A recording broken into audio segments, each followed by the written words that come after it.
하겠습니다. 아내의 3번의 외도. 옆에 아기를 재워두고 글을 씁니다.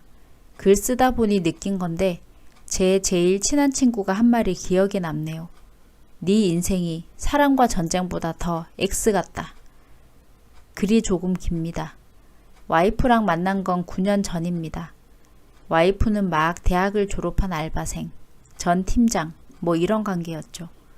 저랑은 나이 차이가 꽤 납니다. 어찌저찌 해서 사귀게 되었고 3년을 연애했습니다. 사귀게 된 후 전 이직, 와이프는 취직을 했습니다. 연애를 한 지 1년 반 정도 되었을까? 갑자기 와이프의 회사에 회식이 많아지더군요. 연락이 중간에 끊기는 건 다수고 아침까지 연락이 안 되는 경우도 많았습니다. 마지막으로 아침까지 연락 두절된 날, 솔직히 딱 감에 잡혀서 두말하지 말고 헤어지자 했습니다. 도대체 자기가 뭘 잘못했냐고 하길래 내가 입 밖으로 꺼내는 순간 욕할 것 같은 이유 때문이고 아마 너 스스로가 잘 알 거다라고 이야기를 했죠. 바로 번호를 차단했고 뭐 연락이 왔는지 안 왔는지는 모르겠으나 잠잠하더군요. 다시 정신없이 살던 중 6개월이 지났을까? 새로 휴대폰을 바꿔서 차단이 풀렸는지 갑자기 연락이 오더군요. 오빠 잘 지내? 오랜만에 만날래? 시간이 좀 지나기도 했고 내가 좀 너무 매정했나 싶은 생각에 만나기로 했습니다. 술 마시면서 하는 말이 자기한테 왜 그렇게 매정했냐. 난 진짜 잘못 없었다. 아빠 때문에 내가 많이 힘든 상태에서 오빠까지 그러니 나도 울면서 시간을 보냈다라더군요. 그때 당시에 와이프의 아버지, 지금은 장인어른이죠. 장인어른은 심근경색으로 뇌사 상태에 계셔서 많이 힘들어 했었습니다. 1년 반 동안 데이트를 해도 마지막은 꼭 장인어른 병원에 같이 가서 울고 나왔었죠. 일주일에 3번 이상은 꼬박 갔으니 100번은 넘게 갔겠네요. 와이프가 술을 엄청 마시게 시작된 것도 장인어른이 돌아가신 이후였고요. 와이프 말이 자기 아빠 아플 때 계속 옆에 있어주고 마지막까지 지켜주고 이 남자가 아빠 사위라고 소개까지 해줬는데 그런 남자가 이렇게 매정하게 돌아버릴 줄은 몰랐답니다. 이야기를 곰곰이 들으니 왠지 내가 오해한 것 같기도 하고 괜히 미안해지기도 하더군요. 확실히 시간은 모든 걸 무디게 하고 미화시키는 것 같습니다. 그렇게 저희는 다시 사귀게 되었습니다. 와이프는 그 사이 독립을 했더군요. 그전 여자친구들은 다 부모님이랑 같이 살아서 자취하는 여자와의 연애는 처음이라 그런지 새로운 여자와 연애하는 기분도 들고 뭐 괜찮았습니다. 그 일이 있기 전까지는요. 하루는 와이프가 감기가 심하게 걸려서 회사도 못 나가고 있었습니다. 걱정이 돼서 반차를 쓰고 와이프 자취방에 갔죠. 빌라에 올라가는데 와이프 집 앞에 웬 남자가 비밀번호를 누르고 있는 겁니다. 그래서 너 누구야? 하고 소리쳤는데 갑자기 그 남자가 죄송합니다. 집을 잘못 봤네요. 이러고는 후다닥 도망치더군요. 일단 비밀번호를 누르고 문을 열어보니 와이프는 침대에서 자고 있더군요. 잠깐 곰곰이 생각을 했는데 그 새끼 목에 걸려있던 사원증이 와이프네 회사 거인 게 생각이 났습니다. 솔직히 남 휴대폰 보는 취미 따위 없는데 기분이 쎄하더군요. 바로 와이프 휴대폰을 깠죠. 비번은 이미 알고 있었습니다. 저희 처음 만난 날이었거든요. 저랑 헤어진 기간 동안 아니지. 저랑 사귀고 있던 중에도 그 새끼랑 신나게 만나고 있었더군요. 뭐 어디 놀러간 사진, 카톡 내용 등등. 아프네 그냥 깨웠습니다. 뭐 난리였죠. 그냥 통상적으로 바람 피운 여자친구를 현장에서 목격한 남친의 반응? 휴대폰 부서지고 거울 깨지고 등등. 오빠랑 헤어지고 난 다음에 만난 거다. 만나긴 했지만 섹스는 안 했다. 지금은 완전 아무런 사이가 아니다 등등. 하나씩 증거 내밀면서 깨주니까 그제서야 잘못했다고 빌더군요. 자기가 평생 속지 않은 마음으로 살 테니까 옆에만 있게 해달랍니다. 자기한테 화풀이 다 해도 된답니다. 너무 화가 나니 얘한테 복수를 하고 싶더군요. 진짜 옆에 두고 별짓 다 했습니다. 같이 밥 먹다가 너 얼굴 보니 재수 없어서 밥맛 떨어져 하고 집에 가기. 같이 태안에 리조트 갔다가 X 같아 이러고 혼자 서울 올라오기. 길가에서 대판 싸우고 차로 혼자 가려는데 손 벌리고 막는 애 차로 밀어버리기 등등. 그런데 안 떨어지더군요. 진짜 징글징글하게 괴롭혔더니 그래도 제 마음에 좀 멍울이 풀리는 것 같긴 하대요. 이제 얘를 놔줘야 하나? 하고 생각하던 어느 날 어머니가 저한테 걔랑은 잘 만나고 있니? 물으시더군요. 사귄 지 꽤 돼가고 제 나이도 나이니 언제쯤 데려오시나 궁금하셨나 봅니다. 그래서 사실대로 말씀드렸습니다. 전부요. 제가 한 행동까지요. 저희 어머니가 목사님이십니다. 아버지도 목사님. 이 시대 흔치 않은 참 목회자세요. 저한테 그러시더라고요. 걔가 한 짓이 잘한 건 아니지만 넌 그 이상으로 걔한테 죄를 지었어. 그 어린 게 불쌍해서 어쩌니. 그러시면서 한번 얼굴 좀 보셔야겠다네요. 그 보기로 한 날은 비가 온 다음 날이었습니다. 저랑 와이프는 미리 식당에 가 있었고 부모님은 차를 타고 따로 오셨죠. 그날 운전하는 아버지 앞에 무지개가 떴습니다. 처음 만난 날 아버지가 그쪽 집에 우리 아들은 소개해줬니? 라고 하시더군요. 전 약간 멘붕. 옆에 와이프가 아니요. 다음 주쯤에 뵐 거예요. 라고 하더군요. 아버지 왈. 그럼 그 다음 주에 상견례 하면 되겠네? 장난 같은데 진짜 저렇게 결혼이 결정났습니다. 어머니 아버지의 논리는 너가 상처 준 아이, 너가 평생을 보듬어야 한다는 거였죠. 그 당시 신실한 크리스찬이었던 저는 제 운명을 그렇게 결정지었습니다. 지금은 무교입니다.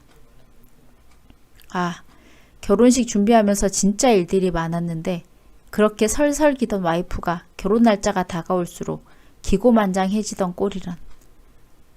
전세자금 대출 때문에 혼인신고도 미리 하니 그 다음부터는 지 세상이더군요. 뭐 어차피 쌀이 익어 밥이 된 거 앞으로 잘 살아야 하니 맞춰주기로 했습니다. 그 사건도 머릿속에서 지우고요. 그런데 이 글을 쓰면서 하나하나 다 기억나는 거 보니 암튼 그렇게 신혼생활을 시작했습니다. 그리고 저도 결혼 이후 제 사업을 시작했습니다.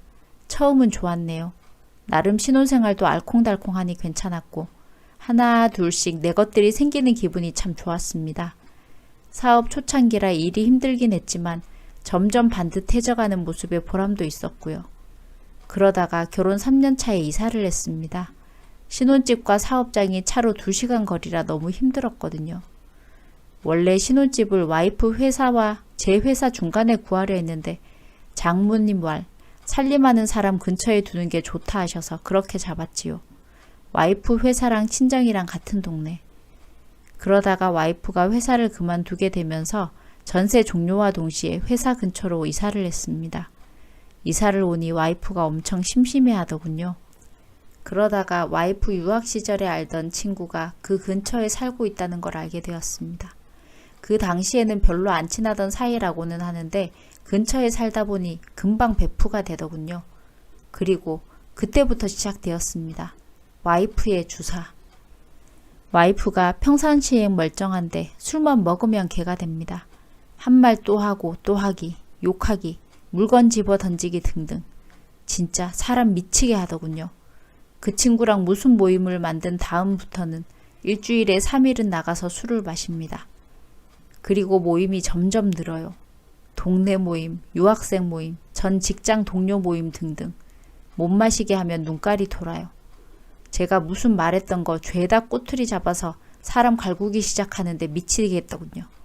그래서 그냥 냅뒀습니다. 솔직히 술 마시고 집에 안 들어오는 게 더 편하기도 했고요. 한 그렇게 3개월 살았나? 어느 날 아침, 그날도 와이프께서는 밤새 술을 드시고 새벽에 들어와 잠을 주무시더군요.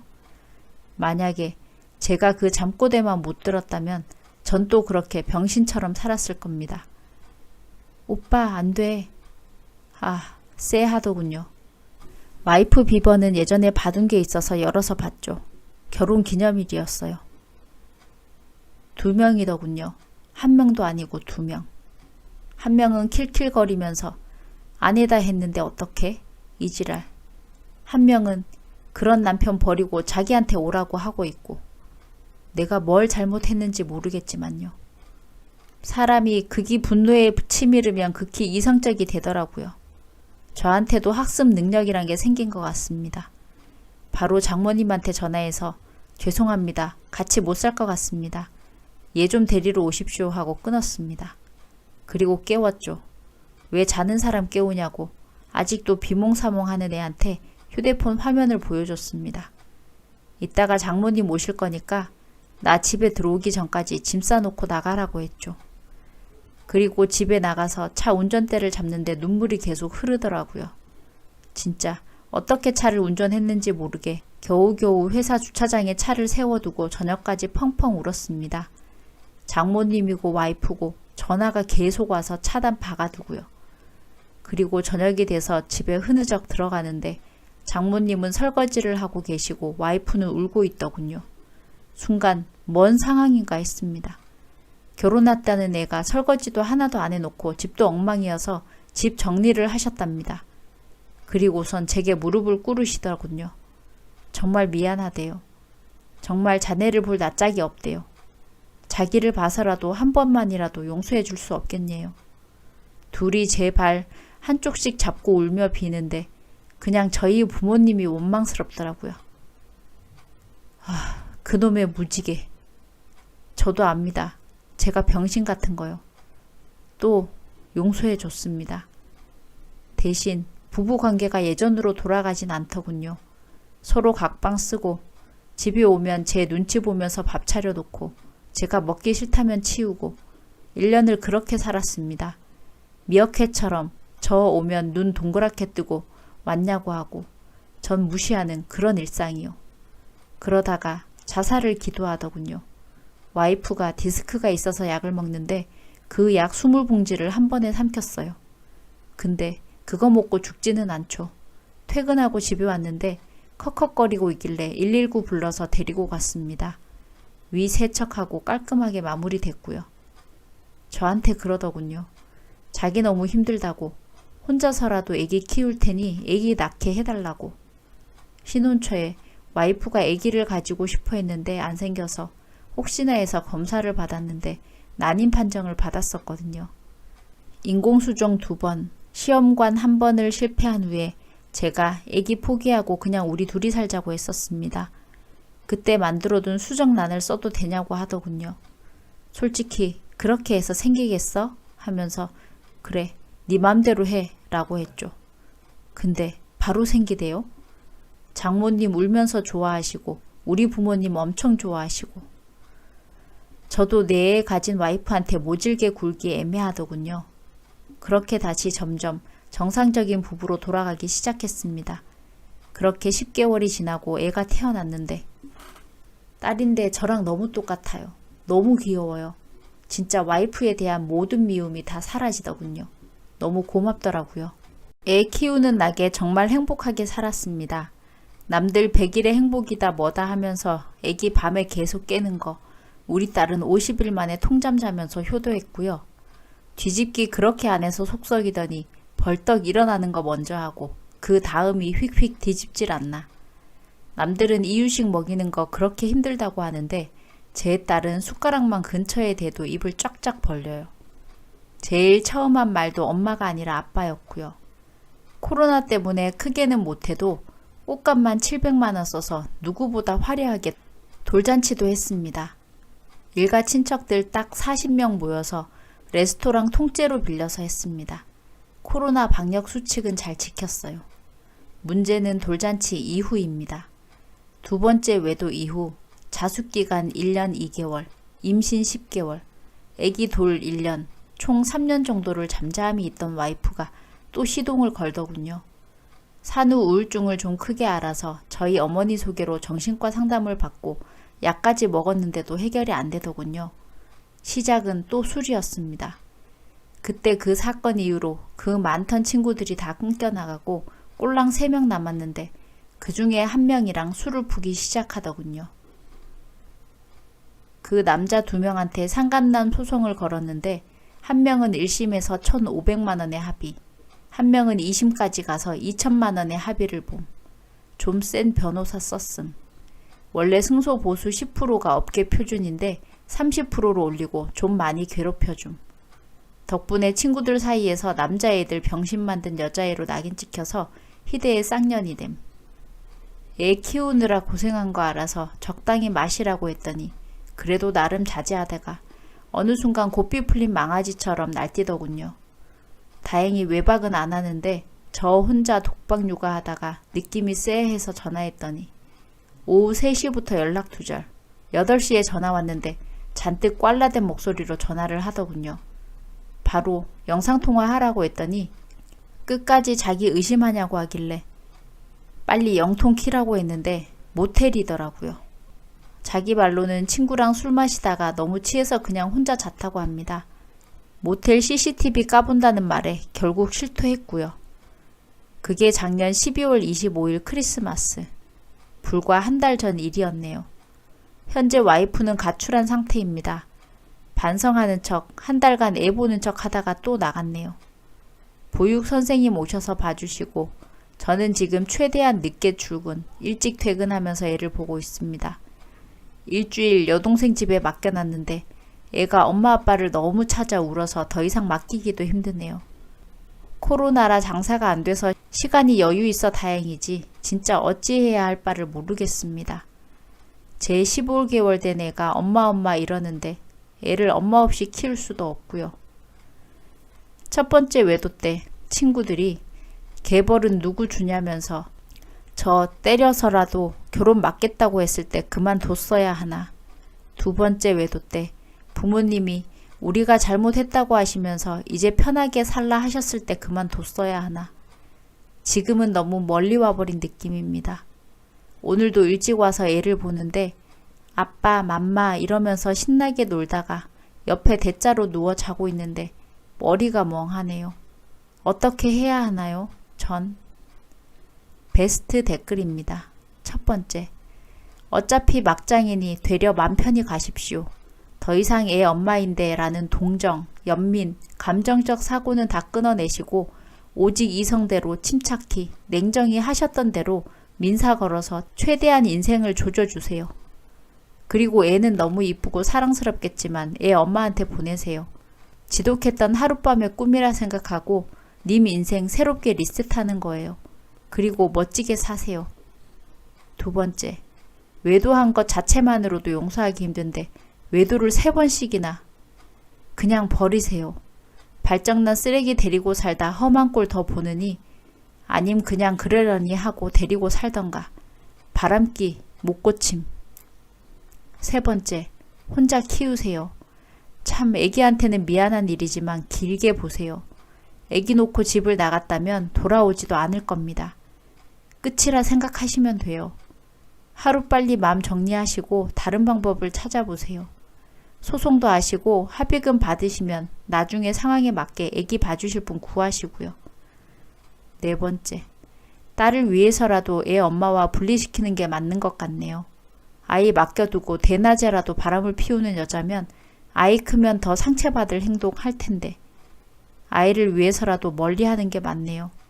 아이 크면 엄마 찾아올 텐데 아이에게도 엄마가 다른 남자와 만나고 낮에 널 다른 사람에게 맡기고 바람 피웠다고 엄마 찾아와도 만나지 말라고 말하세요.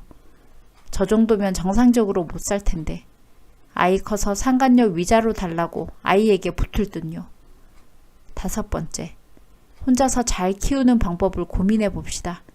저녀는 죽어도 사람 안 돼요. 오늘의 사연은 여기까지입니다.